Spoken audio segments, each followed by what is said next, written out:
Okay, we're recording.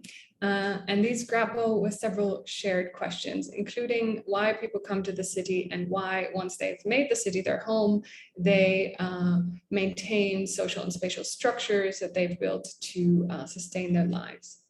Ultimately, I think all of these papers link to broader questions like, what do we value about urban life? What's a good city? How do we get there? How do we organize our spatial, social, and infrastructural relationships in such a way that all residents benefit as much as possible? And I think this question of urban imaginaries is particularly important because how visions for urban futures are articulated and who gets a say in articulating them will have very tangible impacts on people's quality of life and ways of living together in the cities that are coming into being all the time and those that are constantly expanding, both in the global north and the global south.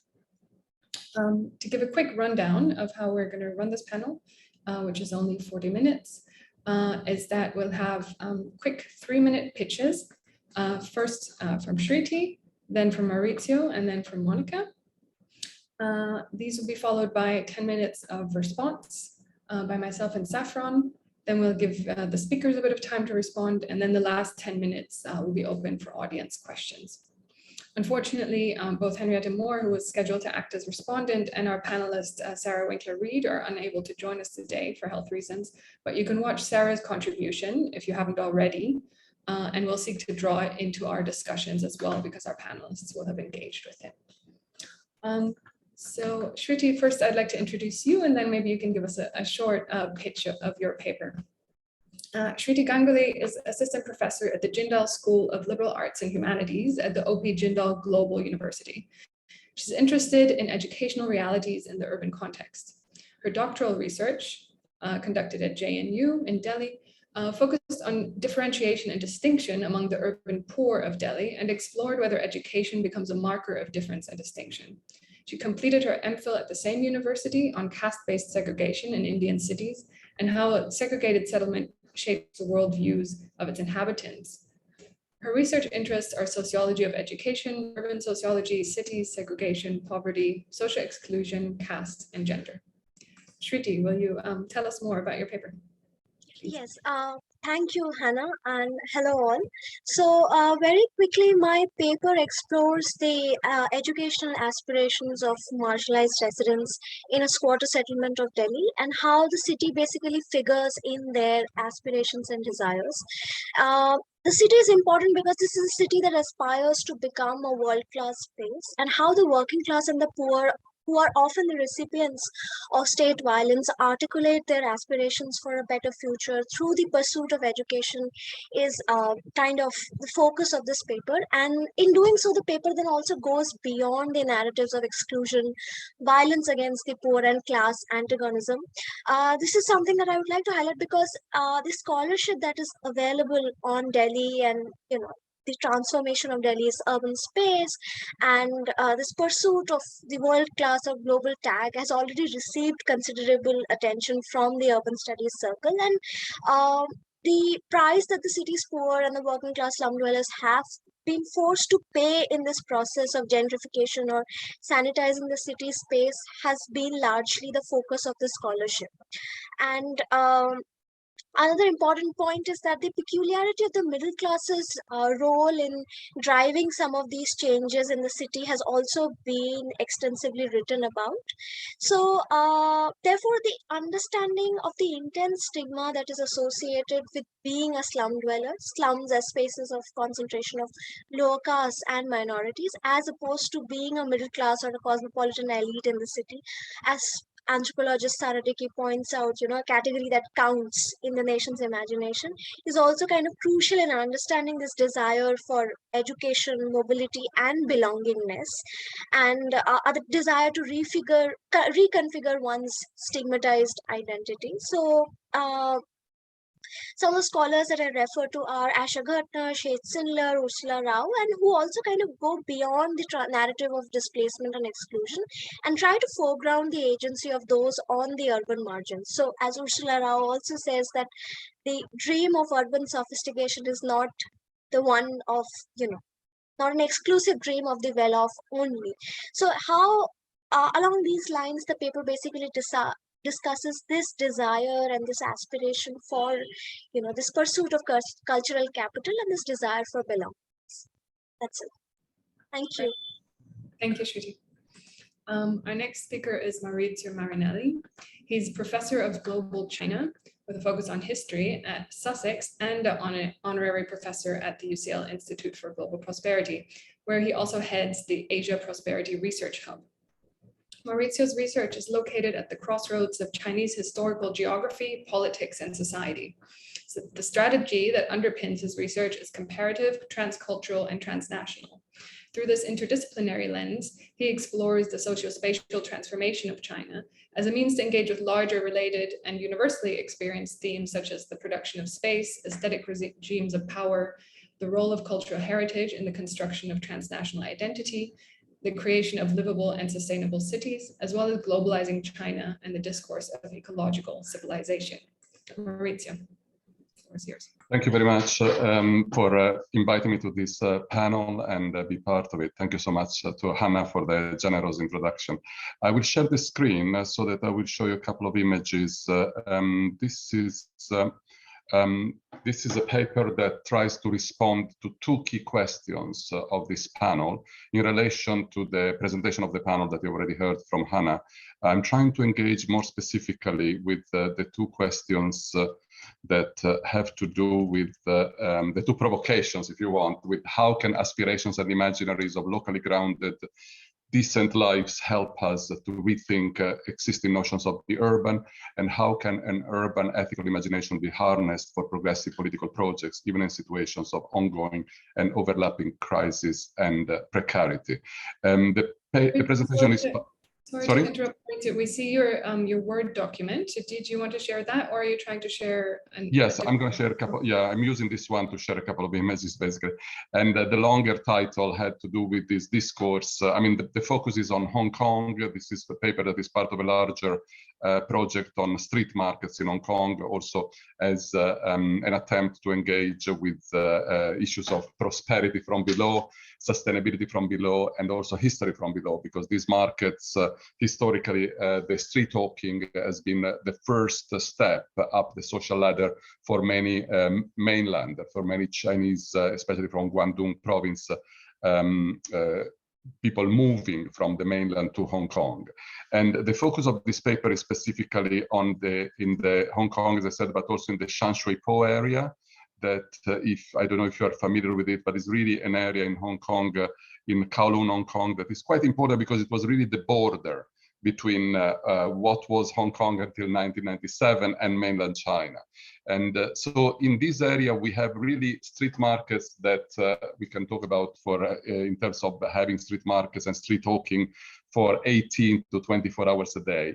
And many of them are defined as informal, temporary, but as a matter of fact, many of them have been there for an extremely long time. The Panjai street market in particular, I think is interesting because it's a quite unique, if you want also experience of livelihood in an area where the street hawkers had to move to more than 40 years ago because of the opening of what they call the MTR, so the tube station of Shan Po. And interestingly enough, this is still defined as a temporary street market. Something that I'd like to say also is that Shan Po, the whole area, is really one of the most poor, one of the poorest areas in Shan Po. And if we look at quickly at this graph that indicates the increase of the population, many of the residents from the mainland, as I said, crossed the border or arrived in Hong Kong and settled in this area. It's an area that contrasts, if you want, with the facade of economic prosperity that we often see in the images of Hong Kong, but it's actually, I think, an area that really reflects the fact that in Hong Kong is one of the places in the world with the highest Gini coefficient of socioeconomic inequality. And this is an area that has been targeted, especially from 2005, by the URA, or the Urban Renewal Authority, to redevelop the area with a series of what are called in the language of the Urban Renewal Authority projects And these are some of the projects that started actually before, and then the URA inherited the Land Development Corporation projects after the handover of Hong Kong to the People's Republic of China. The Panjai means the shed, because the image that you can see of Panjai here, if you can see it, it was really an empty space, interesting enough, opposite to the Shanshui-Po police headquarters that is here on the other side. And this empty space has become basically what could be also defined as an urban common. You can't see it very well here, but I can send you some links of videos and so on and so forth. And this empty space that was populated by these street hawkers, as I said, since 2005 has become really the target of these redevelopment projects of the URA. What is interesting here is that many of the street vendors, and they sell fabric, are coming from the same area in the Guangdong province. So there is a cohesiveness among the street vendors, and therefore also the powerful aspect, if you want, also the kind of capital that the Street Hawkers Association has here is generated also by this specificity that is very different from other street markets. What I try to analyze here, this is another image of the, as you can see, of the fabric. They are mostly left over pieces of fabric that they sell in this area, and this fits very well with the necessities of many poor people who live in this area, but also with many schools. Students for school projects go to Panjai to buy fabric. Some famous Hong Kong designers actually started in Panjai. And so there are different elements here that I'm trying to analyze in this paper in terms of public value of the Panjai market, and also this idea of really that the Panjai market, in the end, the Street Hawkers Association came up in 2016 with a proposal that they submitted to the Legislative Council that is called Social Enterprise Proposal to create the Panjai Community Fabric and Fashion Hub, when the only idea of the URA, the Urban Renewal Authority, was with the project for Panjai was basically to clear the area and relocate them to an area that was not suitable at all. So I was actually lucky enough to be present at the meeting with the Legislative Council, and one of the councillors in December 2016 said that this is something that the community has developed on behalf of the government. So there are some very interesting aspects here, both from the morphology, if you want, of the Panjai market, but also from the point of view of the really the what I call, you know, sort of laboratory of practices of the democratization from below, and really proposing solutions from below. This came of course also through the collaboration with NGOs, with social workers, with academics, with fashion designers, as I said, with artists, so that this example, this small sort of case study, really that proposed expansion into community hub, is giving us a sense, I hope, of the three main points that I try to highlight in the conclusions of the interconnectedness when we talk about prosperity from below, between places, materiality, people's livelihood, and public value. I will stop here because of time constraints. Thank you very much. Thanks a lot, Maurizio. Our final speaker is Monica Lopez-Ranco, who completed her PhD at the Bartlett School of Planning here at UCL only last year, where she was also involved with the Socially Just Planning Doctoral Network. Her paper is also based on this doctoral research. She now works at the Department of Habitat and Planning at ITESO, the Jesuit University in Guadalajara in Mexico. And her research interests lie in urban conservation, placemaking, social justice, and housing processes. She's seeking to contribute to discussions and policy on historic place transformation and on housing structures provision to promote social justice and the right to housing. Monica, the floor is yours. Hi, thank you very much for having me here. And yes, so in the paper that I presented, which is based on my PhD research, I focused on the lived experiences of barrios in the historic centers of Mexico City and Guadalajara, which are, well, basically Mexico City is the main city of Mexico, and then Guadalajara is the second city. And the reason that I wanted to focus on these cities was because basically, historic centers in Mexico have undergone very long processes of low public and private investment.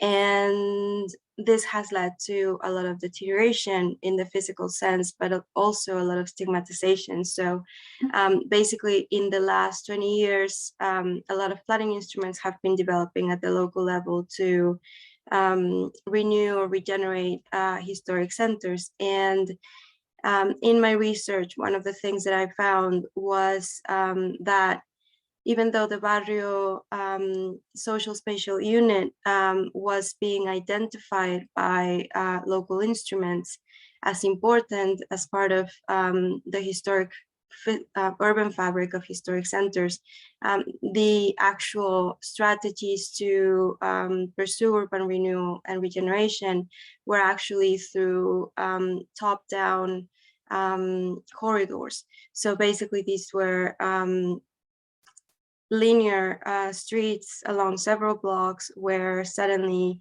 new dynamics are being implemented. And I'm talking about new commercial, but also residential dynamics. So one of the things that I'm talking about in my paper is how this is a process of sanitizing the historic center for a tourism oriented economy, but also for a real estate, a housing real estate economy that inherently problematizes low-income residents. And there has been a lot of literature about this in recent years, but also it is about how urban renewal strategies are sort of inherited from ideas of how they've been implemented in global north cities. And this idea of how they've been implemented and the outcome they've had elsewhere is basically what is being pursued at the local level. So there is this process of not a very deep study that happens in the process of trying to achieve the same outcomes that have been seen elsewhere. So it's very much about the value that is being placed on the elsewhere outcome rather than the actual lived experience. And one of the things that has happened because of this is a sense of loss of sense of place for many of the community members in these areas. So yeah, I think I wanted to touch on the main points of my paper really fast. I hope I did that. Great, thank you, Monica. So in lieu of Henrietta Moore discussing your papers, which I'm sure would have been more interesting for all of you, I'm going to give you some of my thoughts and my response.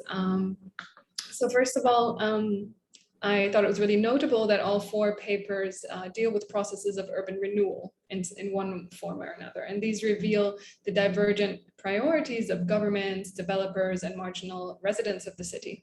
But some of them also provide a sense of how people negotiate between these different actors' differing visions for urban futures. And in that way, you know, more than just a critique, provide maybe a pathway for a kind of shared vision.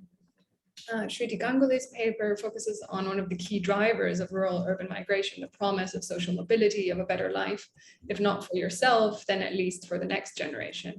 And it foregrounds the city as an aspirational space in the popular imagination, but also in the lived realities of the residents of Govindpuri, who view their children's education as a vehicle for a better future, for emancipation, including from restrictions of the caste system.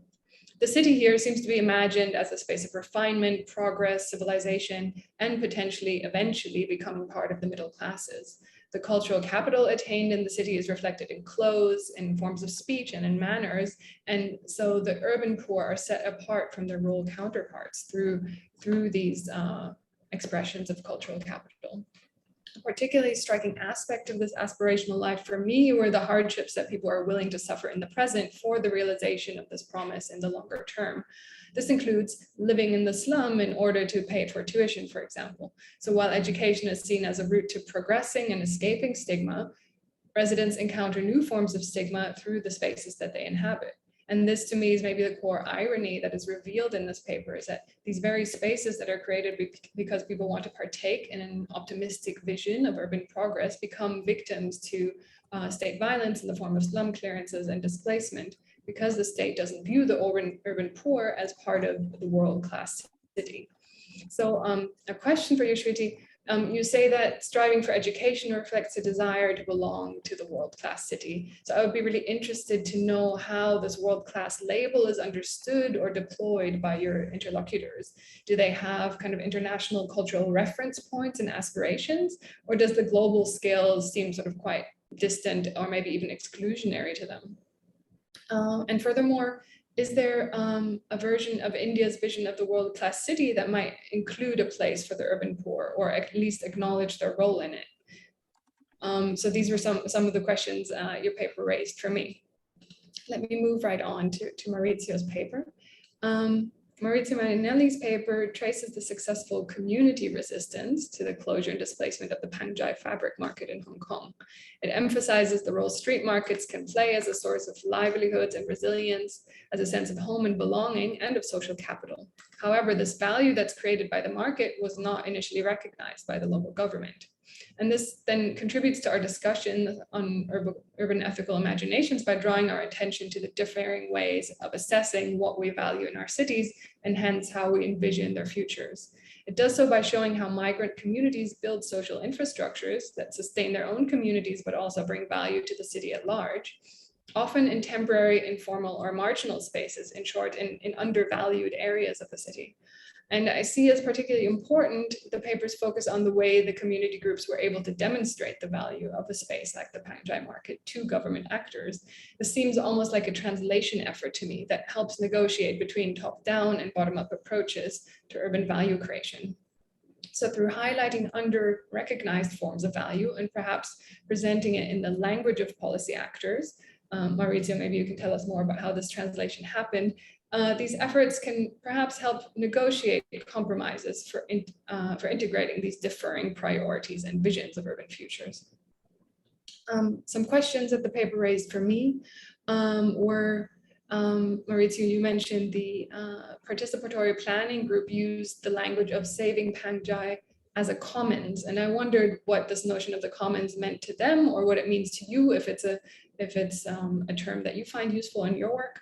And I was also interested to know how you understood the role of what you call living heritage in these urban imaginaries and in urban value creation.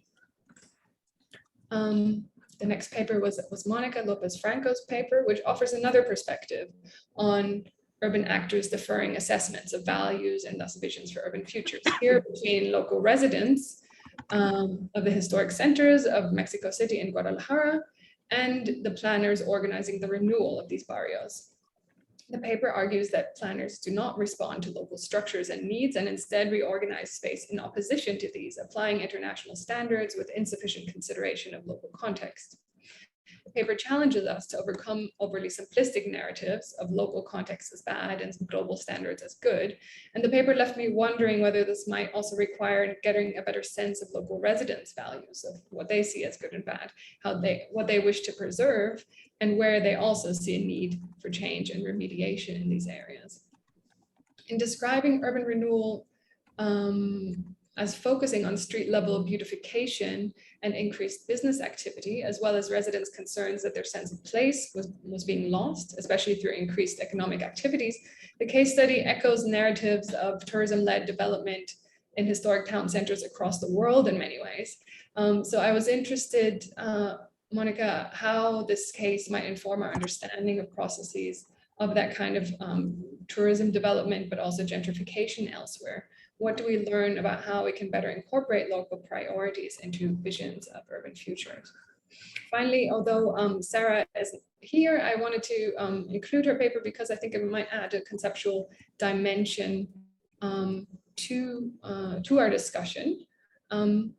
So Sarah Winkler-Reed's paper uses as its starting point the contrast between proliferating urban construction projects in the northeast of England on the one hand, and the dire situation in local government, decimated by decades of austerity, as well as residents' quality of life, which has decreased significantly over the past decades. It shows that local politicians link profit-driven forms of value creation, such as that created in centralized urban development, to other forms of value, including social, economic, and environmental benefits for local residents. In doing so, it examines the work that the concept of value does in these discourses through tying together disparate projects, motives, and goods. I found the paper really thought-provoking in that it opens up an important questions. Are conventional measures of prosperity, focusing on the growth of the economy, perhaps not quite as antithetical to prosperity defined as inclusive and sustainable well-being for the majority of the population, as they're often presented as critics? A better understanding of how to reconcile these divergent visions of urban value seems to me to have enormous potential for supporting the ethical projects of the cities we wish to build. So thank you to all 4 panelists and 3 speakers. I really learned a lot from these 3 papers. They show how imaginaries of urban prosperity are shaped, what values and ethical projects underpin them, whose interests they serve, but also perhaps how some of these differing interests might be reconciled. So I'll give some time for you to respond, but maybe Saffron, did you want to add any questions or comments on any of the papers? Hi, I mean, thank you very much. Just to echo how interesting and thought-provoking we found these papers to be. That's a really comprehensive summary, Hannah. So I just wanted to add one other question, which was prompted initially by Shriti's presentation, but I think perhaps works across the set of them. Shriti, so I thought your work illustrated really clearly the temporal dimensions or the temporality of urban prosperity. And the trade-offs that people make between prosperity now and prosperity in the future. But also I think there's, the spatial aspects of that, prosperity in the city versus prosperity elsewhere. And I just wondered if you wanted to say a little bit more about this idea of trade-offs and if that kind of language or concept comes into your work explicitly, because it's something which is echoed very clearly in the work that I do in East London. So very, very different context. But that idea of kind of intergenerational and spatial temporal trade-offs comes into play quite often. So how you might respond to that and how you think we might take account of this idea of temporality and trade-offs when we're thinking about urban prosperity.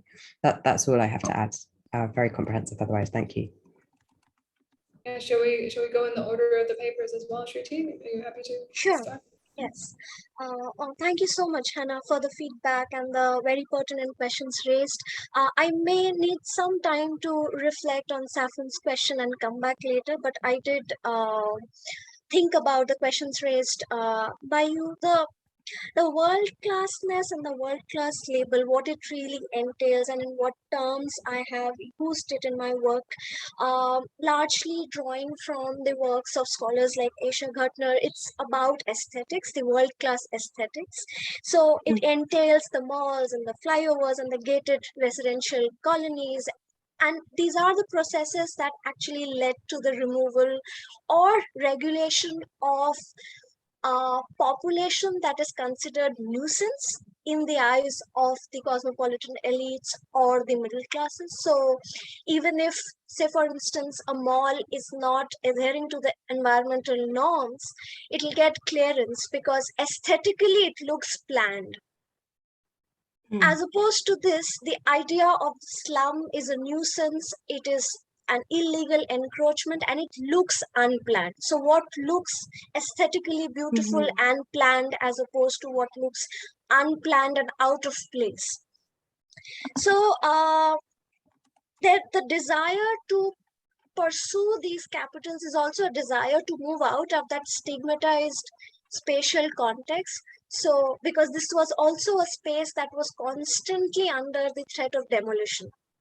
So, and this threat was looming large, and it was a perpetual threat. So they wanted to move out of that space. So that movement from the unauthorized settlement, that so-called, that had that illegal tag, to a more authorized, respectable settlement was one of the, I think, is something that also can also be spoken about. The other,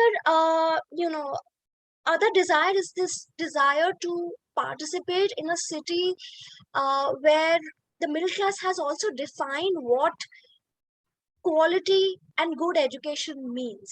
So the distinction of public and private schools or the elite schools. So there was also this desire to access schools which was beyond the reach of many residents, but some were able to afford it either because, you know, there is some provision under the Right to Education Act in India. There's some reservation for seats, but the desire to participate in schools that the middle class has labeled as good. So that is something that I would also include in this world-class city, and everything that the middle class has standardized as good lifestyle, good education. So there are papers that talk about, you know, wandering in malls. So the poor, for instance, are not really able to partake in the consumption of goods that are sold in the malls, but the wandering itself, or, you know, being seen in those spaces, or, you know, taking pictures in those spaces and posting them as selfies, becomes this desire to belong, or, you know, partaking in that culture. The second question, I hope this kind of answers your question. The second question about whether India is moving towards a more inclusive sense of urbanism or not. I mean, there have been some policy shifts now. You know, the slum removals are still happening, but then there is a small element of rehabilitation also. But then there are several complexities. I mean, the way the state looks at the rehabilitation policy of slum dwellers is very different from how the slum dwellers themselves look at the rehabilitation policy. So the biggest thing is that there is no real consultation with the people who will be removed. It's a consultation that happens only in the boardrooms and corridors of power. So I wouldn't say that India has really thought about inclusive urbanism in those ways, but it's not as if resistance is not happening. Thank you. Maurizio, can I invite you to go next? Thank you so much, Hannah and Saffron, for your comments.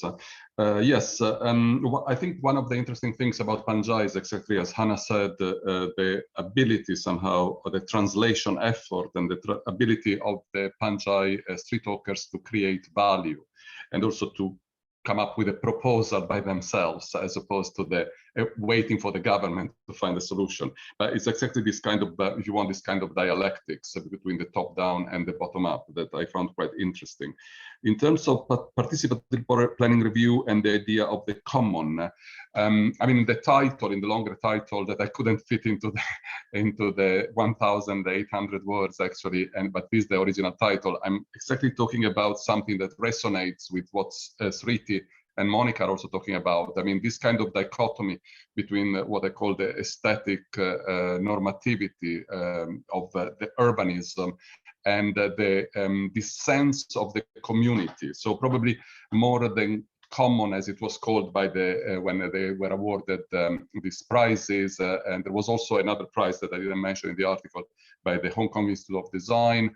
What interests me here is probably the common of a community, probably the idea of Jacques Rancière in the politics of aesthetics. How do we deal, how do we find, how do we maintain, how do we tell the histories as scholars of the community? So the community hub that they propose to create is exactly a sort of antidote to the annihilation, but also it is a creative and innovative way of thinking about a solution, and also linking to the second question, living heritage. I mean, I call living heritage in Hong Kong, the street markets in Hong Kong as living heritage, because it's really embedded into the history of Hong Kong. As I said, the street talkers coming from the mainland and really creating space and really creating possibilities for social and economic well-being of the community. And I just want to add that when Sriti talks about slums in the language of the URA, many of these street markets were considered slums, but then in the translation of the political language, the URA demonstrate also an ability to develop a language, or to absorb some of the language of the street talkers associations, of the community concern groups. So there are this discourse that Hannah was making about the translation goes both ways. If you want, one is more, of course, strategic, incorporating a language. I also like the idea of 3T about belongingness, because in my work on Hong Kong, I'm really trying to understand, and many of you might have followed the, the 25th anniversary of the handover, how this discourse of belongingness. I mean, we have seen an emergence finally of Hong Kong studies in the last few years that are really looking at the sense, the identity of place and the sense of identity linked to the belongingness to Hong Kong. Saffron and Spottier, this resonate very strongly with my work in East London, where aesthetic normativity of urban development is alienating, but where we are not necessarily talking about aesthetics of heritage. So yes, definitely. I mean, I think we need to rethink, and in my work, I'm really trying to rethink about this kind of standardized definitions, UNESCO-style definition of living heritage as something intangible, because living heritage in Hong Kong, as in many other places, as Saffron was saying, is tangible, is real. Okay, I will finish here. Thank you. I think that's a great segue also to Monica and her work. Yeah, thank you. And sorry, I had my mic on and I didn't realize. Yeah, so basically to address some of the questions, and I think it does connect very well to Riti and Maurizio's topics is yes, so basically there is a sense of betterment that needs to happen in terms of what locals perceive.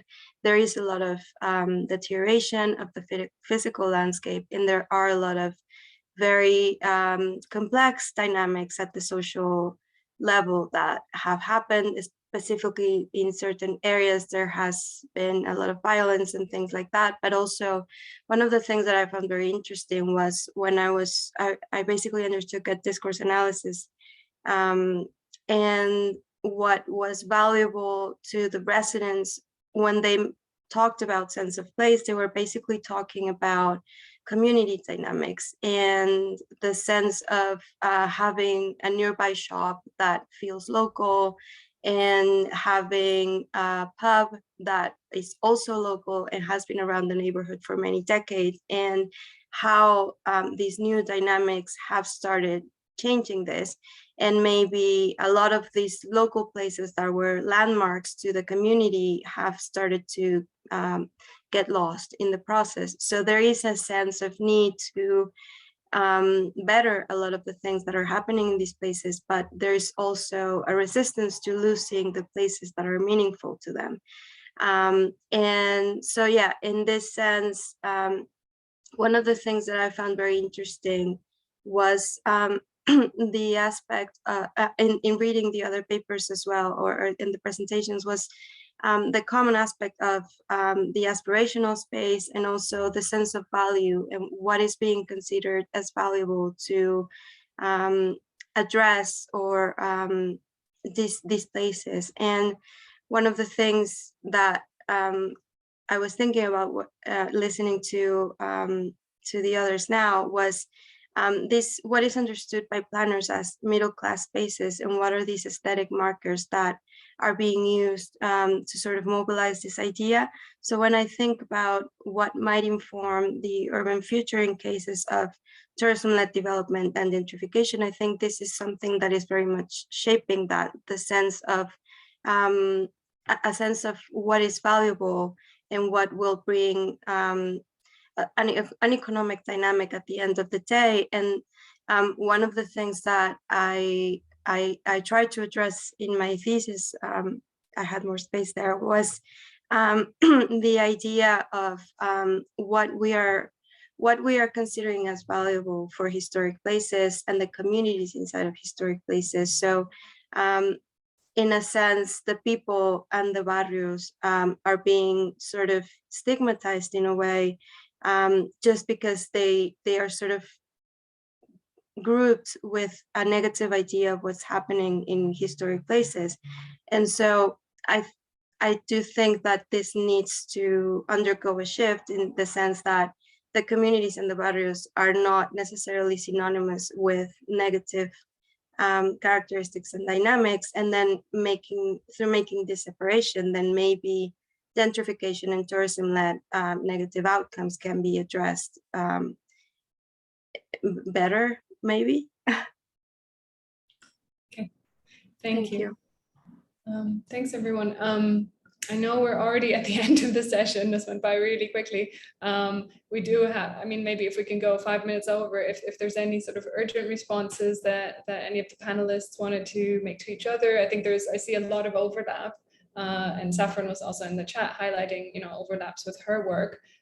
Is there anyone in the audience? I don't know if Michael has left already who would like to ask a quick question incoming. I'm still here.